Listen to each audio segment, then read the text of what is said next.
আজকে তাকায় দেখেন জালেম আমাদের উপরে জুলুম করছে।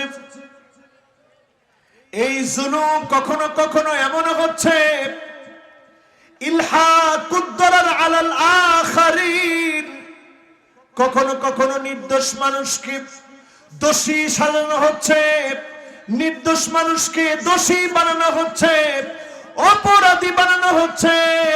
আপনি যখন নির্দোষকে দোষী বলেন আল্লাহর আরশ কেঁপে উঠে, ঠিক না বেঠিক? এখন এটা চলছে কি চলে না? এরপরে তাকায় দেখেন জুলম চারদিকে। মালিয যালিমিনা মিন হামিম ওয়ালা শাফি।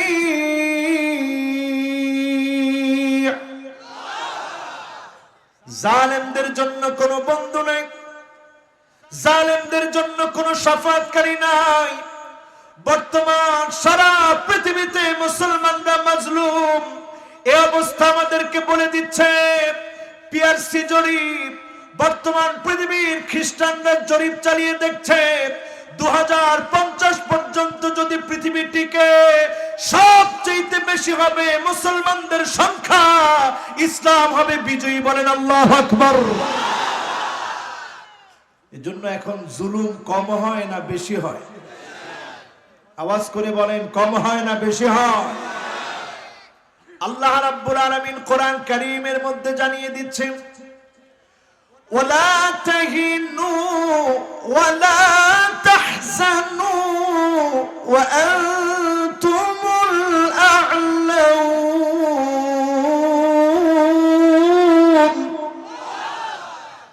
ওয়া আনতুমুল আ'লাউন ইন কুনতুম মুমিনিন।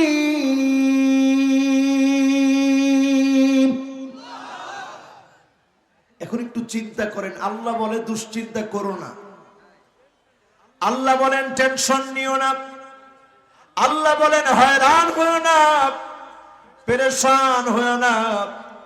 যিনি তোমাদেরকে সবচেয়ে সেরা, সবচেয়ে দামি বানায় দিবেন তিনি কে?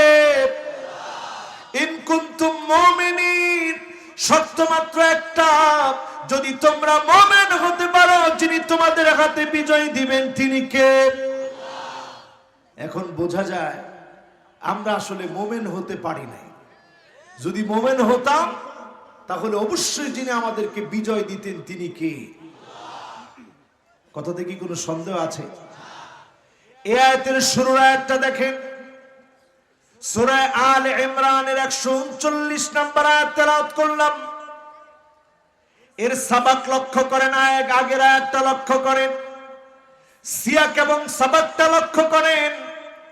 আগের আয়াতে আল্লাহ বলেন হাযা বায়ানুল লিন্নাস ওয়া হুদাও ওয়া মাউইযাতুল লিল মুত্তাকিন।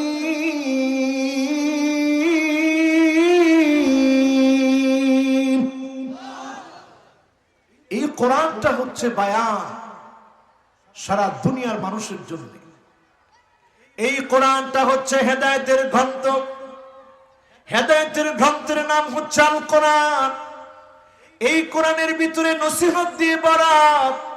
মুমিনরা এই কোরআন থেকে নসিহত নিবে, জীবন রাঙাবে। মুত্তাকিরা মুত্তাকি হবে কোরআনের নসিহত নিয়ে। যখন আপনি মুত্তাকি হবেন, নসিহত দিবেন, মুমিন নিবে, মুমিন হবে, যিনি আপনাকে অবশ্যই বিজয় দান করে দিবেন তিনি কে? বিজয় ফর্মুলার 1 নম্বরে আসতে হবে ইস্তিখরাজুন নাস মিন ইবাদাতিন নাস ইলা ইবাদাতিল্লাহ। আপনি যদি বিজয় চান, আজকে থেকে সিদ্ধান্ত নিতে হবে আমি আল্লাহর ইবাদতের দিকে আছি না মানুষের গোলামির দিকে আছি। মানুষের গোলামি বাদ দিয়ে আল্লাহর গোলামি দাসত্ব যখন করবেন, যিনি অবশ্যই বিজয়ের পথ দেখায় দিবেন তিনি কে? এখন একটু মনে প্রশ্ন করেন তো, এই যে আমরা সমাজের ভিতরে মারামারি কাটাকাটি করি, দলাদলি করি, ইসলামটা খুব সহজ। ইয়াসসিরু ওয়ালা তুআসসিরু, সহজ করো, কঠিন করো না। বাশশিরু ওয়ালা তুনাফফিরু, মানুষকে শুধু শুভ সংবাদ দাও, মানুষগুলোকে আর দূরে ঠেলে দিও না। আজকে যারা আমরা এখানে এসেছি, বসেছি, আওয়ামী লীগ বুঝি না, বিএনপি বুঝি না, জাতীয় পার্টি বুঝি না, জামাত ইসলাম বুঝি না, চরমনাই বুঝি না, তাবলীগ বুঝি না। আমার পরিচয় যদি মুসলমান হয়, আমি যদি আল্লাহর কাছে সারেন্ডার করি, আমি গোলাম হব কার? কথা বলে না, কার? গোলাম যদি আপনি আল্লাহর হন, তাহলে সব বাদ দিয়ে ইবাদত করবেন কার? আপনার তখন কথা হবে এটি, নেতার চাইতে দল বড়, দলের চাইতে আদর্শ বড়, আদর্শের চাইতে রাষ্ট্র বড়, রাষ্ট্রের চাইতে ইসলাম আমার কাছে কোটি কোটি গুণ বড়। ঠিক না বেঠি? এই থিওরিটা যদি সামনে নিয়ে আসেন, এরপরে এবার চিন্তা করেন ইসলামের জন্য আমি কি করছি, কি করা দরকার, কেন আমরা মার খাচ্ছি। আমরা ছিলাম জাহান্নামের দ্বার প্রান্তে। وكنتم على شفا حفرة من النار,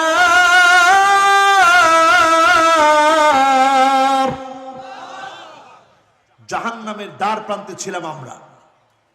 সেখান থেকে আল্লাহ নবীকে পাঠিয়েছে আমাদেরকে এক বানানোর জন্য। বৃদ্ধ সাহাবীরা যেমন ছিল, যুবকদের অনেক বেশি অবদান ছিল। মদিনাতে যখন হিজরত করলেন নবীজি, আবু বকরের বয়স তখন 51 বছরের মতো, ওমরের বয়স তখন 41 বছরের মতো। তাগড়া যুবক যুবক সাহাবী ইসলামের জন্য যখন এসেছিলেন, ঘর ছেড়েছিলেন, বাড়ি ছেড়েছিলেন, সব ছেড়ে যখন গিয়েছেন, ওই কুরবানির কারণে যিনি মুসলমানদেরকে বিজয় দান করে দিয়েছিলেন তিনি কে? এখন সংখ্যায় আমরা কম না বেশি? কিন্তু মার খাই কি খাই না? জোরে বলেন, মার খাই কি খাই না? আল্লাহ নবী স্পষ্ট হাদিসের মধ্যে বলে গেলেন, ইউশিকুল উমাম আন তাদা আলাইকুম কামা তাদাল আকালা ইলা কাসাতিহা, দস্তরখানায় খাদ্য বেড়ে যেভাবে মেহমানদারি করা হয়, সারা দুনিয়ায় মুসলমানকে মারার জন্য খ্রিস্টান এক হয়ে যাবে, ইহুদি এক হয়ে যাবে, হিন্দু এক হয়ে যাবে, বৌদ্ধ এক হয়ে যাবে, সবাই মিলে মুসলমানদেরকে মারা শুরু করে দিবে। ঠিক না বেঠিক? আমাদের দেশে নতুন করে একটা হয়েছে, হিন্দু বৌদ্ধ খ্রিস্টান ঐক্য পরিষদ। নাম শুনছেন? কথা কয় না, নাম শুনছেন? হিন্দু বৌদ্ধ খ্রিস্টান ঐক্য পরিষদ নিয়ে এখন অনেক মুসলমান প্রশ্ন করে, তারা এক হয়ে গেল, আপনারা এক হতে পারেন না কেন? আসলে তারা এক হয় না, তারা এক হয়েছে শুধুমাত্র মুসলমানের রক্ত প্রবাহিত করার জন্য, মুসলমানকে মারার জন্য, মুসলমানকে কাটার জন্য, মুসলমানকে নিঃশেষ করে দেওয়ার জন্য। ঠিক না বেঠিক? সাহাবীরা প্রশ্ন করলেন, ইয়া রাসূলুল্লাহ, সংখ্যায় কি আমরা কম হয়ে যাব? না হলে কেন আমরা মার খাবো? আল্লাহ নবী বললেন, না, তোমরা সংখ্যায় কম হবে না, বাল আনতুম কাসীরুন, সংখ্যায় তোমরা বেশি হবে।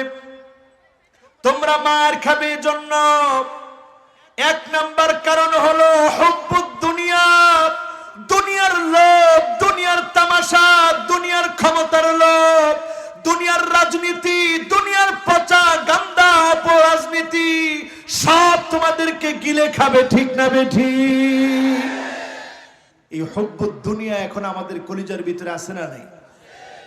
আল্লাহকুমুত তাকাসুর হাত্তা সুরতুমুল মাকাবির কাল্লা সাউফা تعلمون ثم كلا سوف تعلمون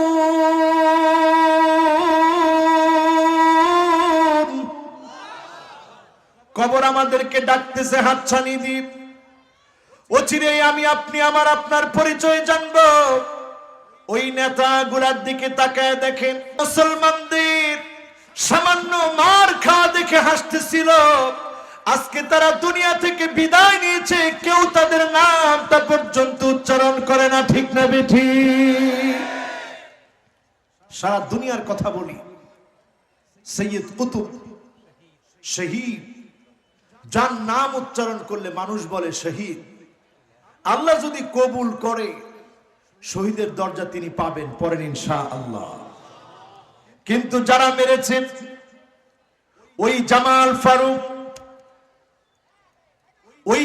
ফারুক সহ যারা শহীদ করে দিয়েছে জামাল আব্দুল নাসির যারা শহীদ করেছে তাদের নাম নেওয়ার মতো একজন আল্লাহর গোলাম পাওয়া যায় না দোয়া করবে দূরে থাক নাম নেওয়ার মতো লোক খুঁজে পাওয়া যায় না ঠিক না বেঠিক এটা পৃথিবীর মানচিত্রে আল্লাহ দেখাচ্ছেন এই দুশ্চিন্তাময় পৃথিবী কণ্টকাকীর্ণ পৃথিবীতে মুসলমান যদি আবার বিজয় অর্জন করতে হয় দুনিয়ার লোভ ছাড়তে হবে দুনিয়ার লোভ যদি আপনি ছাড়তে পারেন দুনিয়ার লোভ যদি আপনাকে চারদিক থেকে ঘিরে ধরতে চায় সাহাবীদের জীবনের কথা একটু স্মরণ করবেন সাহাবীরা কিচ্ছু নেন নাই সব দিয়ে দিয়েছেন উদাহরণ দেখেন একজন সাহাবী নাম তার সাদ সালামি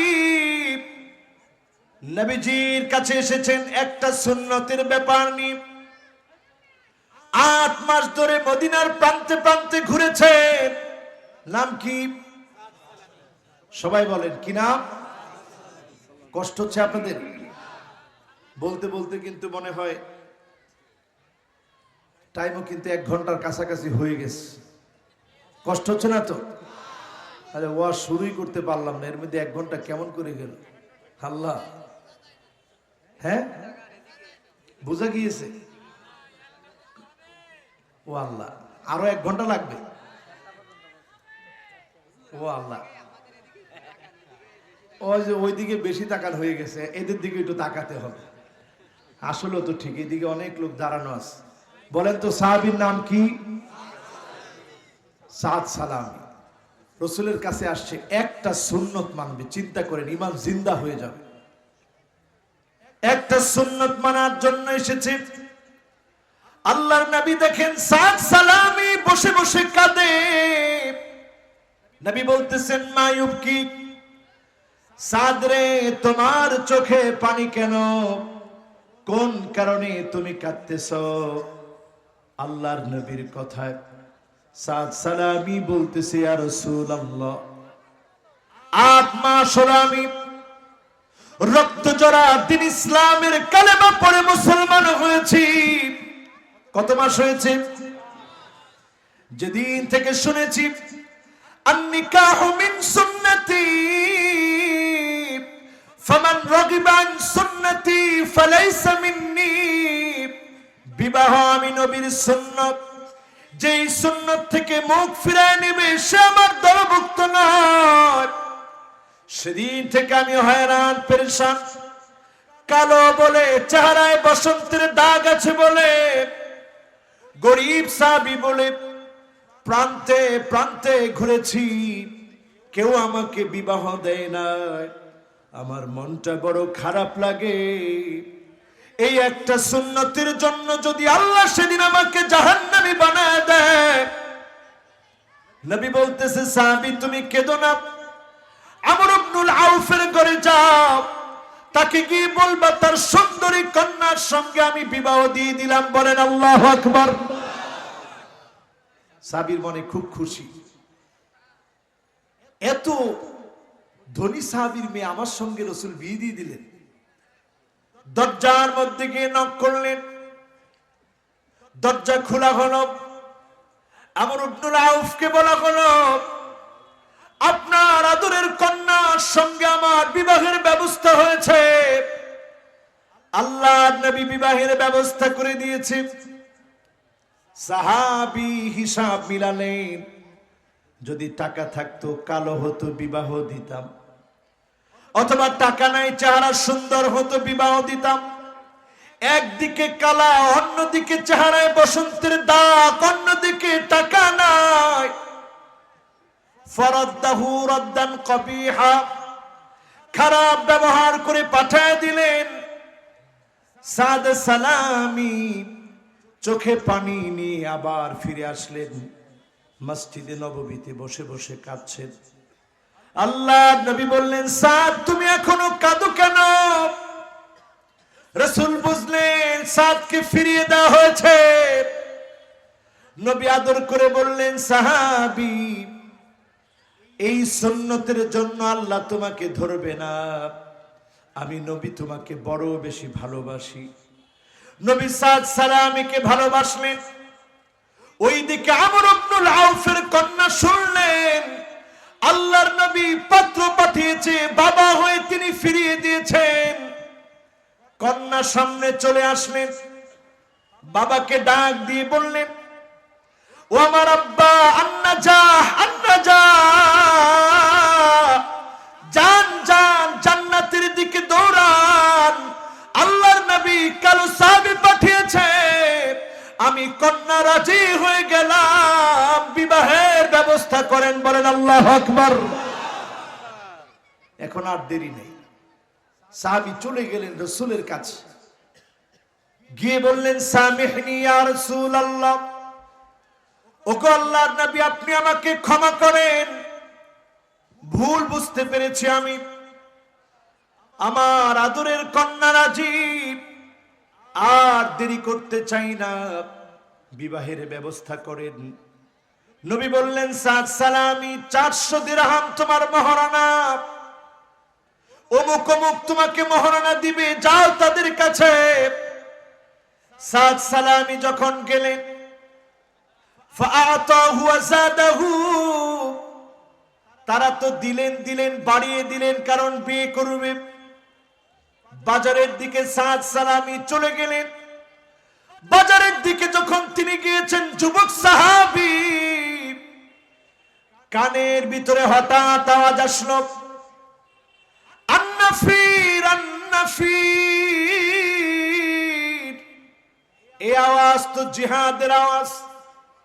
এই আওয়াজ যখন আসলো, আর এক মুহূর্ত দেরি করলেন না, সাদ সালামী আকাশের দিকে তাকালেন, মাথা তুলে আকাশের দিকে দেখলেন, আল্লাহকে একটা ডাক দিয়ে বললেন, আল্লাহ আজকে আমার নবী জিহাদের ময়দানে যাবে, প্রাণান্তকর লড়াই করবে। আমি যদি পুষ্প কাননে বাসর আলিঙ্গনে থাকি, কেমন করে আল্লাহ আপনার কাছে জবাব দিব? আমি বিবাহ শাদী চাই না। তিনি তরবারি ক্রয় করলেন, বর্ম ক্রয় করলেন, জিহাদের ময়দানে চলে গেলেন। ঢাল নিয়ে তরবারি নিয়ে জিহাদের ময়দানে চলে গেলেন। কেউ জানে না, যিনি জানেন তিনি কে। প্রাণান্তকর লড়াই করছেন সাদ সালামী। হঠাৎ কাফেরের আঘাতে সাদ সালামী শহীদ হয়ে গেলেন। ওনার দেহটা পড়ে রইল। আল্লাহ নবী যখন খুঁজতেছেন, একটা পর্যায়ে তিনি দেখলেন কারো একটা হাত বের হওয়া। নবী দেখেই বুঝলেন এটা আমার সাদ সালামীর হাত হবে। আমার সাদ সালামী তো আজকে বাসর রাতে থাকার কথা, স্ত্রীর গভীর মহব্বতের আলিঙ্গনে থাকার কথা। 8 মাস আমার সাদ সালামী ঘুরেছে বিবাহ করার জন্য।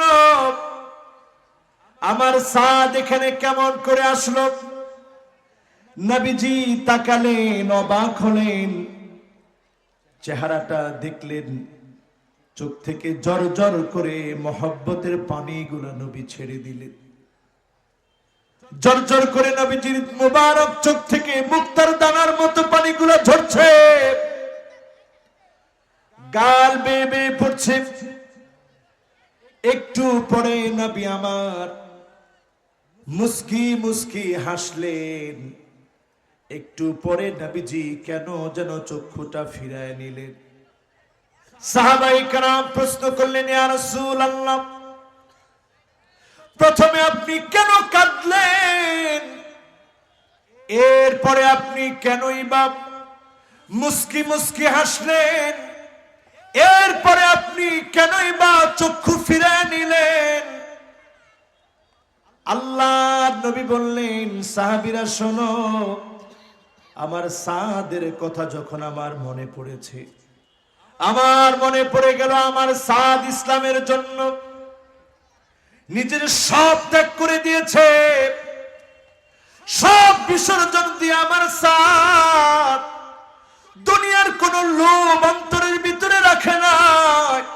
একটা সুন্নত মানতে এসেছিল, সুন্নতটা মানতে এসে 8 মাস চেষ্টা করার পরে সব ব্যবস্থা যখন হয়েছে, ঠিক সেই সময়ে জিহাদের কথা যখন কানে গিয়েছে, আমার সাদ আর দেরি করে নাই, সব বাদ দিয়ে জিহাদের ময়দানে চলে এসেছে।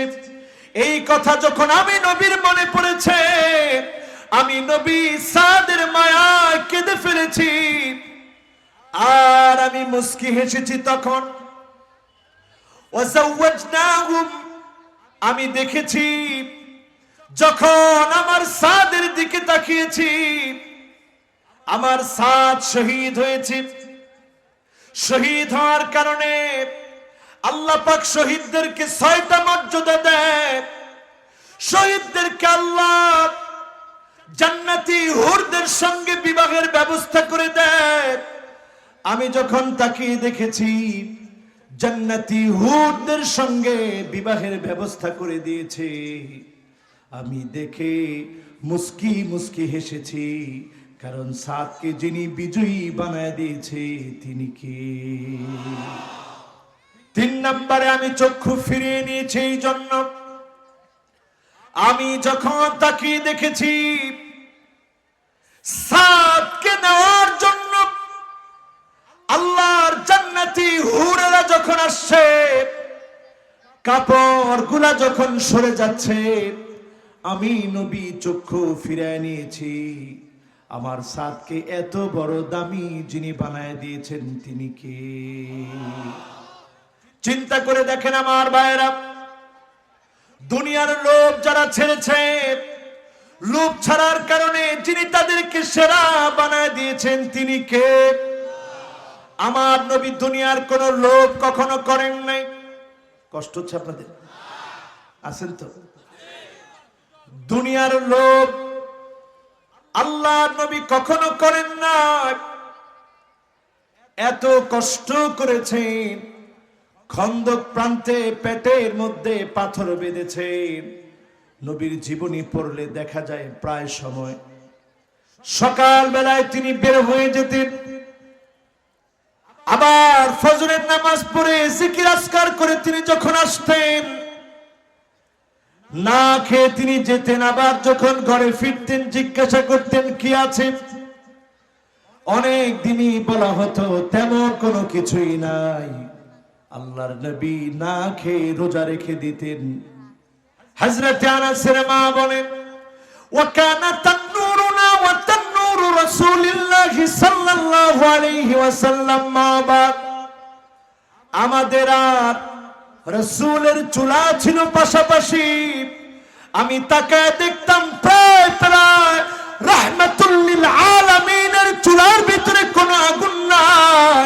একদিন চুলা জ্বললে আরেকদিন চুলার ভিতরে আগুন জ্বলতো না। আল্লাহর নবীর জোরে বলেন আল্লাহু আকবার।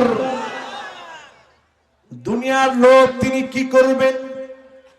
যদি শুধু ওনার মনটার ভিতরে একটু কামনা আসতো, আল্লাহর নবী বলেছেন লাউ আরাদতু, যদি আমার মনটা চাইতো, কুলতু বলেন নাই, মুখে বলা দরকার হতো না, শুধু যদি আমার অন্তরের ভিতরে আসতো, লাসারাল উহুদু যাহাবা, গোটা উহুদ পাহাড়টাকে যিনি স্বর্ণ বানায় দিতেন তিনি কে? 7 কিলোমিটার লম্বা উহুদ পাহাড়, নবীজির মনটা চাইলেই যিনি স্বর্ণ বানায় দিতেন তিনি কি? এক নম্বরে আজকে তাকায় দেখেন আমরা মার খাই কেন? সৌদি আরবের প্রিন্স গুলার দিকে তাকায় দেখে সব আজকে দুনিয়াদার মুসলিম দেশগুলার সম্রাটদের দিকে তাকায় দেখেন, মুসলিম দেশগুলার শাসকগুলার দিকে তাকায় দেখেন, দুনিয়াদার হওয়ার কারণে আজকে আমরা মার খাচ্ছি, ঠিক না বেঠিক? হুব্বুদ দুনিয়া, দুনিয়ার লোভ আজকে আমাদের কলিজার ভিতরে। আজকে এমন মুসলমান আমরা হয়েছি, সংযুক্ত আরব আমিরাত কাতারের বিমান চলতে দেয় না আকাশ সীমা দ্বীপ, ইসরায়েলের জন্য আকাশ সীমা খুলে দেয়। আল্লাহর কসম, গজব আসার সময় এখন সারা দুনিয়ার জন্য চলে এসেছে, ঠিক না বেঠিক? কি কাজ আমরা করতেছি? আকাশ সীমা খুলে দিয়েছে ইসরায়েলের জন্য। ইসরায়েল নতুন করে মরক্কোকে ঢুকেছে, সেখানে এম্বাসি করবে। আগামী দিনে আশঙ্কা করা হচ্ছে সুদানকে তারা তছনছ করে দিবে। এটা আমি আগাম বললাম, মনে হচ্ছে এমন।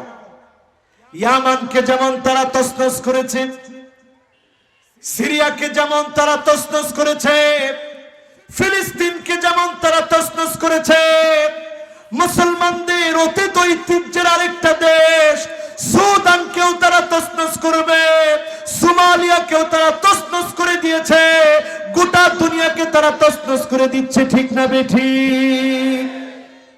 এর অন্যতম কারণ হুব্বুদ দুনিয়া।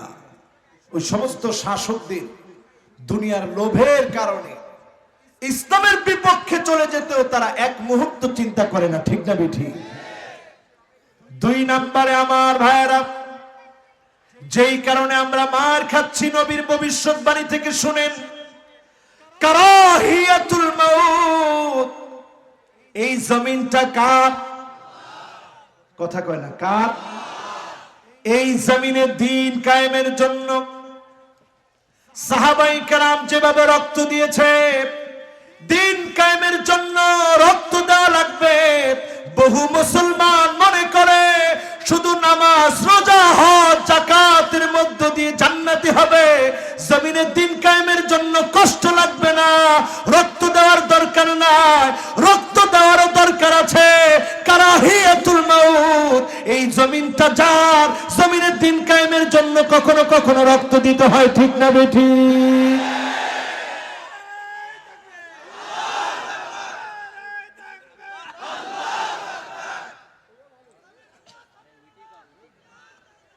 একজন স্লোগান দিচ্ছে,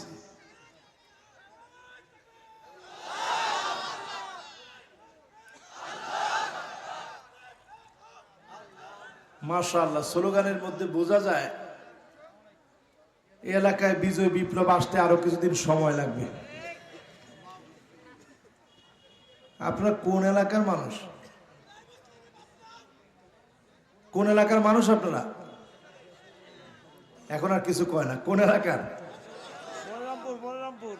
একজন কয় মনিরামপুর। মনিরামপুর হুজুর, এটা বুঝে নেন কোন এলাকার মানুষ। আবার আরেকজন কয় ডিজিটাল। ডিজিটাল। আমরা মনিরামপুরের মানুষ, আমরা ইসলামী বিপ্লব চাই কি চাই না? হ্যাঁ, এই তো সুন্দর। চাই কি চাই না? যদি আমরা আল্লাহর জমিনে দ্বীন কায়েম করতে চাই, দ্বীন কায়েমের জন্য যদি জীবন দিতে হয়, আমরা কি রাজি আছি? রক্ত ঝরবে কিন্তু কালেমার পথ আমরা ছাড়বো না, রাজি আছি মুসলমান?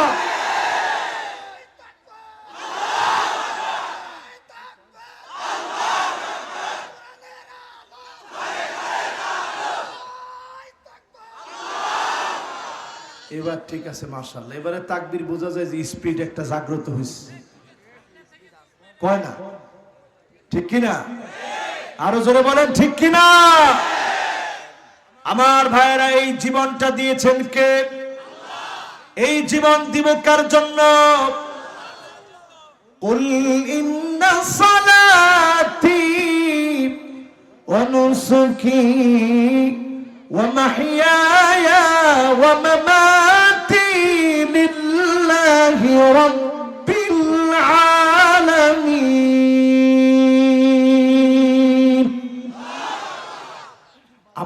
নামাজ কার জন্য? আমার কোরবানি কার জন্য?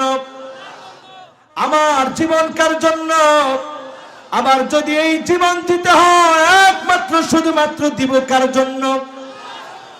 এটা যখন মুসলমান ভুলে যাবে সারা দুনিয়ায় মার খাবে। এখন আমরা খাচ্ছি কি খাচ্ছি না? তাকায় দেখেন সিরিয়ার দিকে। আছেন তো? ভয় পাচ্ছেন নাকি আপনারা? তো উনি কথা বললে তো আলোচনার মধ্যে নুন নষ্ট হয়ে যাবে। আপনারা আছেন তো ইনশাআল্লাহ? আর 20-30 মিনিট কথা বলবো, মেহরবানি করে কথা বলেন না। একটা বললেও কি বলতে পারবো? জিরাম শুরু করেছেন এখন। আছেন তো আপনারা? আলহামদুলিল্লাহ, সবাই মনোযোগ নিয়ে শুনতেছে। আজকে কিছু আমরা ফর্মুলা বলবো, বলেন ইনশাআল্লাহ। কোরআন হাদিস থেকে রাজি আছেন? বাঁচা লাগবে আমার নিজের, বাঁচা লাগবে আপনাদের সকলের। একজনও বাঁচতে পারবেন না। আযাব যখন আসবে, যিনি চতুর্দিক থেকে পাকড়াও করবেন তিনি কে? করোনা আসার পরে টের পান না? বলেন টের পান না? ইয়াউমা ইয়াফিরুল মারউ মিন আখিহি ওয়া উম্মিহি ওয়া আবিহি ওয়া সাহিবাতিহি ওয়া বানিহি।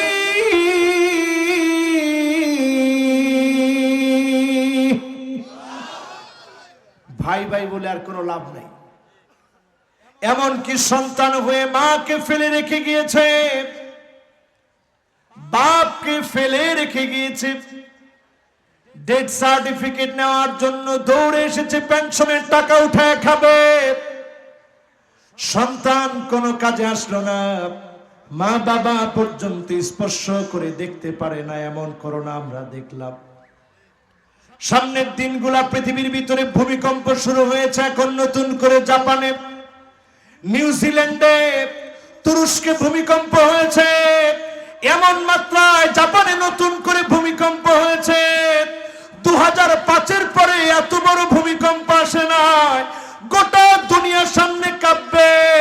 এই কম্পন থেকে যদি বাঁচতে চান, সিজদা অবনত হন। যিনি আপনাকে আমাকে বাঁচায় দিবেন তিনি কে? এরপর তো আল্লাহর নামটা নেয় না। জোরে বলেন কে? সামনের দিনে বাঁচার জন্য আর কোনো রাস্তা নাই। এমন সময় সামনের দিকে আসবে, চোখে দেখবেন এমন এমন আযাব আসবে, কারণ আমরা এমন অন্যায় করেছি। ক্ষমার দিকে দৌড়ানোর দরকার ছিল, ক্ষমার দিকে আমরা দৌড়াই নাই। আমলের প্রতিযোগিতা করা দরকার ছিল। গুনার কাজে এখন প্রতিনিয়ত আমরা প্রতিযোগিতা করতেছি, ঠিক না বেঠিক? আগে খেলতো মানুষ লুডু, ঘরের ভিতরে বসে লুডু খেলতো। এখন জুয়া দিয়ে মানুষ লুডু খেলে ইন্টারনেটে, ঠিক না বেঠিক?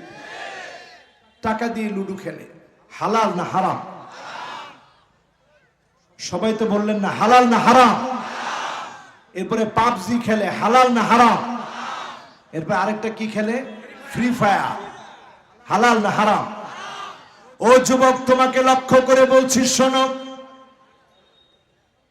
যুবকরা আছে?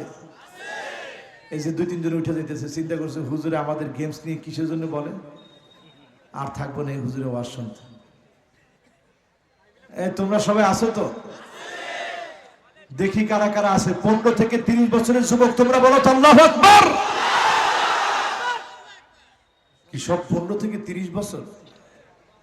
এবার মুরব্বী যারা 30 থেকে 40, 50, 60, 70, 80 বছর হয়েছে, আপনারা বলেন তো আল্লাহু আকবার।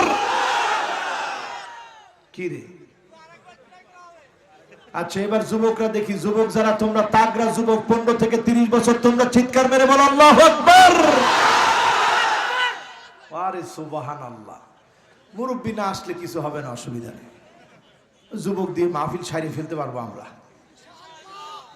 হ্যাঁ, মুরব্বীদেরকে বাদ দিলে দুনিয়া থাকবে? এবার মুরব্বীরা আপনারা একটু আওয়াজ নিয়ে বলেন তো আল্লাহু আকবার। একেবারে কম মুরব্বী আসেনি, কিন্তু যুবকদের অর্ধেক হবে আর কি। এবার যুবকরা একটু সহযোগিতা করে 2 গ্রুপ একত্রে মিলে বলেন তো আল্লাহু আকবার। মাশাআল্লাহ। তাহলে এখন আমরা মায়ের খাচ্ছি এটা নিশ্চিত, ঠিক কি না? মায়ের খাওয়ার পথ থেকে আমরা বের হব, বিজয় আল্লাহ দিবেন, এটাও নিশ্চিত, ঠিক কি না? এখন আপনি চিন্তা করেন আপনি কোন পথে থাকবেন, ইসলামের পক্ষে না বিপক্ষে? আল ইসলামু কাইমুন বিকা ওয়া বিদুনিক। যদি আপনি পক্ষে থাকেন তারপরেও বিজয় আসবে। আপনার মতো মুনাফিক নামদারি কিছু মুসলমান যদি বিপক্ষে থাকে তারপরেও যিনি বিজয় দিবেন তিনি কে? বিশ্বাস হয়? কোন কোন বিশ্বাস হয়? আল্লাহু মুতিম্মু নূরিহি ওয়ালাউ কারিহাল কাফিরুন।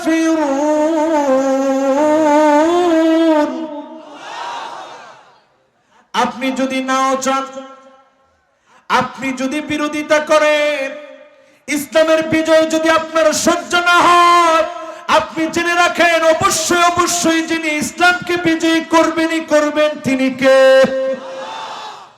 আমার আপনার কাজ কি? ওয়ালাকিন ইজআল লাকা লাবিনাতুন ফি হাদা সারহিল আযীম।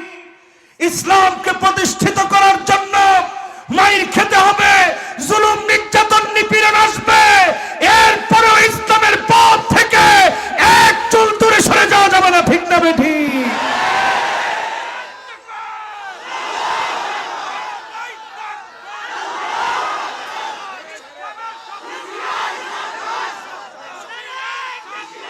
যদি দূরে সরে যান, মুসলমান আজকে তাকায় দেখেন আমাদের দেশের শিক্ষা ব্যবস্থায় এমন কিছু উল্টাপাল্টা লোক আছে যারা ধর্ম শিক্ষাটাকে এখন ঐচ্ছিক করতেছে। এখন বলেন অতিরিক্ত সাবজেক্টের প্রতি আমাদের মহব্বত কম না বেশি? কথা কথা চিন্তা করে দেখেন মুসলমান, আজকে আমাদের কি ইসলাম থেকে যদি দূরে সরা দেওয়া হয়, ইহুদি খ্রিস্টান বৌদ্ধ তারা খুশি হয়ে যাবে। কিন্তু এমন একটা সময় আসবে যদি আলেম ওলামারা কথা না বলে, এমন একটা সময় আসবে যখন ইসলামের ঐতিহ্য মুছে দেওয়া হবে, ঠিক না বেঠি? বলবেন হুজুর এটা কেমনে সম্ভব? 92% মুসলমানের দেশে কেমনে সম্ভব? সম্ভব।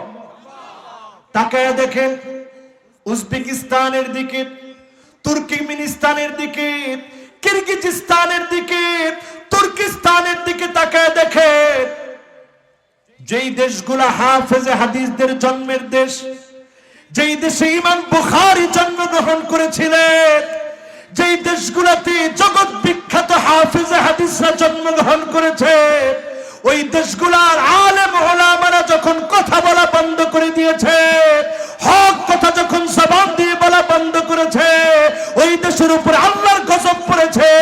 ওই দেশগুলা থেকে ইসলামের ঐতিহ্য মুছে দেওয়া হয়েছে, ঠিক না বেঠি? এখন আমরা যদি বাঁচতে চাই সামনের দিনে বিজয়ের জন্য, আজকে থেকে নিজেকে প্রস্তুত করা লাগবে। ইজআল লাকা লাবিনাতুন ফি হাদা সারহিল আযীম আইয়ুলকা ফিন নারি ফায়ুহরাক।